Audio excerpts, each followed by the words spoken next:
It's Obamacare Hour. We're taking Igor Volsky of the Center for American Progress's thinkprogress.org blog and author of Howard Dean's Prescription for Real Healthcare Reform and an expert on Obamacare is on the line with us for 45 minutes here answering your questions. Igor, you're still here? Yes. Okay, great. Let's pick up some calls here. Paul in Hudson, Mass. You're on the air with Igor Volsky. Hi, Tom. Hi, Igor. My question is, I've been hearing an awful lot about, I watch a lot your show and a lot about, what's been going on with Obamacare. It seems to me that most of the larger companies that I know of already provide medical insurance plans for their employees, and they usually pay about half, maybe more, for most employees. I know there are companies out there that try to keep people all part-time so that they don't have to provide medical insurance, and which is, I think, is not a great thing for them to do, of course. But it seems like this affects more the people who are uninsured. It makes medical insurance accessible to them and more affordable for them because it. So your question, Paul. Expensive. Well, my question is the ones in the middle somewhere, the companies that are being forced to provide their employees, if they have over 100 employees or 50 employees, or I'm not sure how many, are they being asked are they being told that they have to pay a certain percentage of the premiums? The companies that are going to have to either offer what's considered equitable coverage or pay a penalty do have to offer a certain benchmark of coverage, and there are guidelines of what's considered acceptable coverage because you want to make sure the coverage your employer is kind of getting away with offering and meeting that requirement is coverage that works for people. So it's not a percentage of premium, but it is coverage has to cover certain things. It has to have a certain value, what's referred to as actuarial value. It has to cover a certain percentage of costs. And so that's the way it's going to be calculated for when that requirement kicks in now in 2015 because it's been delayed. Now, to the question of, I mentioned earlier we provide health insurance to our employees. We pay 100%. In fact, it never frankly occurred to us to pay anything less. For a company that pays less than 100%, and everybody, I just got applause from the peanut gallery here. For companies that pay less than 100%, when people make up that balance, is that out of their after-tax income that they're making up the balance? And if the company picks up Obamacare because they're required to, do they have the option of saying, okay, we're only going to pay for half of it and you have to pay the other half? Well, the company, when they go into the exchange, when the small business goes into the exchange starting on Tuesday, or when large companies start bringing their employees into the exchange in 2017, they are going to be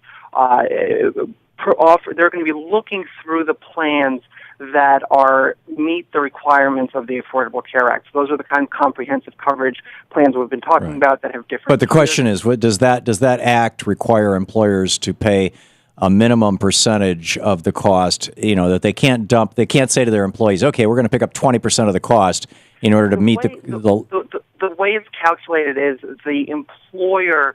The employee. If the employee has to spend, I think it's 8 or 9% of their income on the coverage you're offering as an employer, then the coverage you're offering is not affordable coverage, and that employee can then go into the exchanges and apply for subsidies in the exchanges, and you, as the employer, are going to basically pay a penalty that's going to go towards covering the subsidies your employee is receiving because the coverage you offered him was not good enough. I see. Okay, so it's going to be, if the employer is not paying the full load, then the employee part that is picked up is going to be calculated as a percentage of that employee's income rather than as a percentage of the cost of the plan. Yes, that's okay, right. Great. I thank you. Jim in Chicago. Hey, Jim, you're on the air with Igor. Good afternoon. Thanks for taking my call. In a few months, I'll be retiring and moving to the Philippines, where I will not have access to, nor will I need U.S. health insurance. So how will this Obamacare affect me? I don't know in terms of the Philippines. I don't know what the provisions there are. There are certainly exemptions from the mandate. I don't know in terms of your move, though, how that would work for you. Okay. David in Little River, California. You're on the air with Igor Volsky. Yeah, I'm David, and my question is, my wife and I are on Blue Cross, CalCobra Blue Cross. Costs us $1,400 a month. In December, I go on Medicare, and I want to go with Kaiser, and my wife wants to stay with Blue Cross. Is that possible to do? So you are going to be eligible for Medicare in December. Yeah. And you want to select I guess you're selecting the private plans in Medicare, so you're selecting a Medicare Advantage plan, and you want to know if you can have one plan and your wife can have another. That's correct. Yes, you should be able to do that. Okay, great. Thank you. Thank you very much. When it comes to Jimmy earlier, I checked Covered Cal, and if I were only making $15,000 a year, as near as I can tell, you just sign up and you're covered. In California. No cost to you. The problem is in Arkansas, if the state does not take the Medicare coverage, the Medicare expansion, he may be one of those people who falls into that crack between the, that crack that Igor was talking about. Without, okay. Oh, I see. Oh, Danielle just looked it up for that state, and she said without the Medicaid expansion, it would be $280 a year that he would pay. Making $15,000 a year, 55-year-old in Arkansas. And is that before or after the subsidy? That's post-subsidy, right? Yeah, that's post-subsidy. Okay. David, thank you for the call. And Jeff in Midvale, Utah, you are on the air with Igor.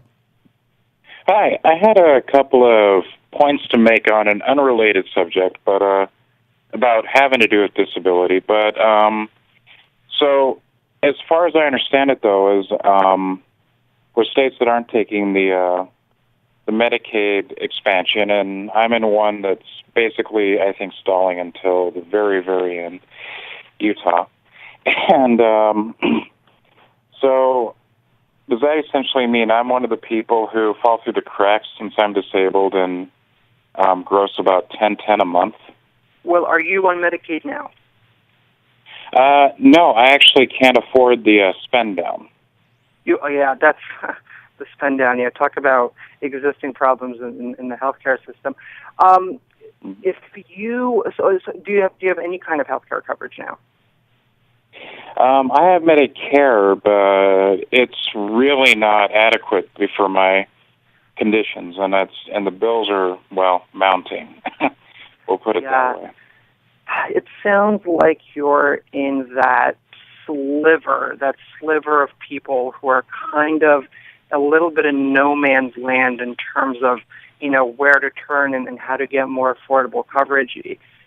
Unless his state picks up the Medicare expansion. Yeah, unless your state. And the good news is, look, I have to just say just generally is that Kathleen Sebelius, who's the health secretary for the president, is really keen on working out specific deals with Republican governors so they could swallow Medicaid expansion. And a lot of times that means working out these private options to involve more private insurers in the Medicaid program, which a lot of progressives don't like, and a lot of the times they don't work very well. They're very inefficient. But she makes these deals so that you bridge that gap. And she's been very good at it in several, Pennsylvania, for instance. You got a Republican governor running for re-election there. She made a deal with him. They're now going to expand Medicaid in Pennsylvania. So there's some hope that in the final hour, the federal government working with Utah can maybe bridge that gap. Okay. Frank in Minneapolis, listening on KPNF. You're on the air with Igor Volsky. Yes, hello. I'm curious about my retirement plan. Currently pays her 50% roughly of all my medical bills and expenses, and I'm just turning 62. I'm wondering if somehow picking up Obamacare will help me fill in the gap. Yeah, you should be. If your employer pays for your coverage and you're retired. Well, it comes through the union, but yeah, it's part of the retirement thing. Okay. I mean, if you you can certainly go into the website and see what's available in your area. The question is, will you be eligible for subsidies? And since you do have another source of coverage, you probably won't be. But certainly, you can go and see if that's something you can afford without that aid. Okay. Okay, thank you. Frank, thanks a lot for the call. And Igor, we just have like 20 seconds before the break here, so we'll pick up a couple more of our Free Speech TV callers right after the break. But how many states have that gap where they haven't accepted Medicare yet? I was looking through it, and I think I want to say, off the top of my head, I think it's about 20. It's in the 20s of states who. Okay, and these are all states presumably with Republican governors or Republican legislatures that control them. Yeah. Yeah, amazing. Igor Volsky with us. Be sure to check out his blog, thinkprogress.org, and the blog that he's the managing editor of, and his book, Howard Dean's Prescription for Real Healthcare Reform. We'll be right back.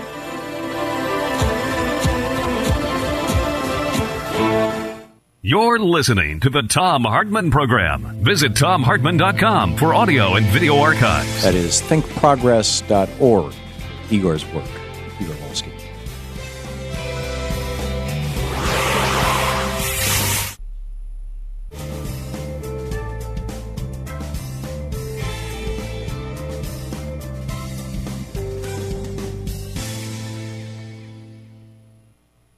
Welcome back. Virginia, watching Free Speech TV in Broadview Heights, Ohio. You're on the air with Igor Volsky. Our last 5 minutes here. Hi, Tom. Hi, Tom. Hi, Igor. Yeah, I'm currently on workers' compensation disability, and I have absolutely no insurance. And you can't hear me? We hear you just fine, Virginia. Keep talking. Yeah, and I just, I tried for that KSIC, had put some kind of Medicaid thing in, didn't qualify for that. I live on like $1,400 a month, and would Obamacare be able to give me some kind of coverage? Yes, you're in Ohio. In Ohio, you would have been eligible for Medicaid if that had gotten through the legislature there. There's now a move to put it on the ballot and get it in eventually. Unfortunately, though, if you're in that, so disappointing, Tom, to hear all these callers who are in that gap, who can go into the exchange but won't receive subsidies if they're in it. So you can, again, look at what's available. There could be the lowest level of coverage, the so-called bronze coverage. In a lot of these states, the premiums are actually coming in at not super crazy. The estimate is that some 6 out of 10 uninsured can probably find coverage for under $100 a month. Mm-hmm. So it would just depend on the area you're in, on the rating area you're in, on how many insurers are offering coverage, because we found that the more insurers you have in your area, the lower your rates are. So it's going to depend on a lot of factors, but if you're in that sliver and there's no Medicaid expansion for you, and if you're currently not eligible for Medicaid, it looks like you're going to have to wait a bit. Ouch. Thank you, Virginia. So John Kasich is one of those governors who's saying no to low-income people in his state. Well, Kasich did embrace Medicaid expansion and made a very strong moral case for it. His legislature, unfortunately, said no. Amazing. Al in Rome, Wisconsin, watching Free Speech TV on DirecTV. You're on the air with Igor. Yeah, Igor. I got a real hairball here. I'm 100% covered by VA, so on paper I have everything, but in reality I've got nothing. I can't get what I need, and what they want to give me I can't use. What do you suggest? Who are you covered by? Veterans Administration. Veterans Administration. Well, Veterans Administration health care is really not entangled in Obamacare in any way. There was a big kind of point of contention for a while when the bill was being drafted. So I wouldn't be able to help you because the two programs really don't intersect. If you have VA insurance, does that, like if you have private health insurance, you can't get into Obamacare? If you have VA insurance, does that mean you can't buy Obamacare even if you want to? No, you can at any point you can buy Obamacare no matter who you are or what you have. The question is if you have a previous offer of coverage, you simply won't be eligible for the subsidies. Okay. So if Al wants to buy it and pay the full amount, which is still going to be lower than health insurance costs generally now, he will be able to do that if he wants something to have instead of the VA that he's using. Yeah. Anyone can buy coverage. They would just have to pay the Great. Al, thanks a lot for the call. And Igor, I got to thank you so much for being with us this 50 minutes and for all your expertise. We have to do this again.